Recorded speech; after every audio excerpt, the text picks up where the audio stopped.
The sun hadn't even broken the horizon when Airman First Class Riley James reported for duty. The morning air clung heavy with salt from the bay, and the low hum of generators filled the checkpoint. Her uniform was crisp, her boots polished, her mind focused. It was just another day guarding the west gate of Naval Base Coronado. She wasn't supposed to be here long. Gate assignments were temporary, usually a few weeks until security rotations shifted. But 3 months in, she was still there, checking IDs, logging deliveries, and waving in a stream of uniformed personnel who never really saw her. To most, she was just gate guard number 2. She didn't mind the monotony. Routine meant control, and control meant no surprises. That was how she liked it. At 0545, the first rush came, mostly junior officers, a few civilian contractors. They flashed badges, muttered, "Morning," and kept moving. Riley's face stayed neutral, her posture straight.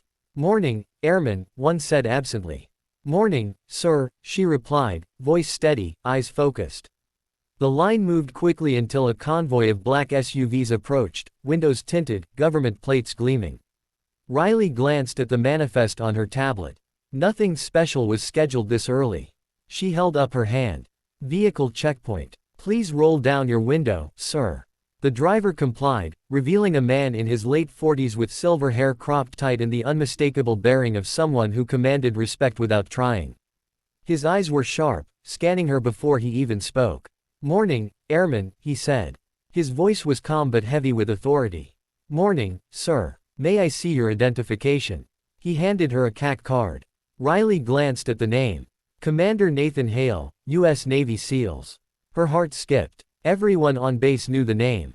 Hale was a legend, multiple deployments, citations for valor, the kind of man who didn't walk but owned every space he entered. She scanned the card, verified it, and stepped back. "All clear, Commander. You're cleared to proceed." He nodded but didn't move. Instead, he studied her name tag. "James. You new here?" "No, sir. Been here about 3 months." 3 months. His brow lifted. "That's a long time to be stuck at a gate." "Yes, sir." She didn't elaborate. For a moment, their eyes met, hers steady, his curious. Then he gave a small nod, as if concluding a silent assessment. "Carry on, Airman." He rolled up the window and the convoy moved through. She exhaled, muscles relaxing. Encounters like that could make or break your morning. But she didn't expect to see him again. The next day, he came through at the same time. This time, he rolled down the window before she even asked. "Morning, James." "Morning, Commander. Long shift." "Always is, sir." He gave a faint smile. "Good. Keep it that way." That became their routine. Every morning at 0545, the same SUV, the same brief exchange. Sometimes he'd ask about her shift, sometimes about her unit, sometimes nothing at all. She never pried, never spoke unless spoken to. But she noticed things, how he looked at every guard, every camera, every exit. How even in casual conversation, his awareness never faltered. On the 5th morning, something changed. The convoy stopped as usual, but Hale didn't roll down the window. The driver did instead. "Commander's in the rear today," the driver said. "He asked that you check the back manifest personally." Riley frowned. "Yes, sir." She walked to the rear SUV, and when the window came down, she found Commander Hale sitting beside a man in civilian clothes, mid-30s, nervous, clearly not military. "Morning, Airman," Hale said. "Morning, sir. Can you confirm our visitor's clearance?" She nodded, scanning the visitor's badge. But as she did, the scanner gave a red light. "Clearance invalid." "Sir," she said carefully, "this ID isn't in the system." The civilian's face tightened. Hale didn't blink. "Run it again." She did. Same result. "I'm sorry, sir, but without verification, I can't authorize entry." Hale's eyes met hers again, sharp, evaluating. Then he smiled faintly, something between approval and curiosity. "Good," he said. "That was a test." Riley blinked. "Sir." He turned to the civilian. She caught it. The man sighed. "Figures." Hale looked back at Riley. "We've been running compliance checks across the base. Some guards wave us through when they see the uniform. You didn't. Well done." Her chest tightened, half pride, half confusion. "Thank you, sir. Keep doing exactly what you're doing," he said. "No exceptions, no shortcuts. Yes, sir. He nodded once more before the SUV moved through. That evening, her shift supervisor called her into the office. James, what the hell did you do this morning? Her stomach sank. Sir, Commander Hale filed a commendation for you. She blinked. A commendation? He smirked. Apparently, you passed one of his little integrity drills. He doesn't do that often. Good work. She thanked him quietly and went back to her post. Days passed. Then a week. The usual routine returned. Cars, salutes, badges, nothing out of place. Until one Friday, Hale came through on foot. No SUV, no escort. Morning, Commander, she said, surprised. Morning, James. Walk with me a second. She hesitated, then fell in step beside him. Ever think about transferring out of gate duty?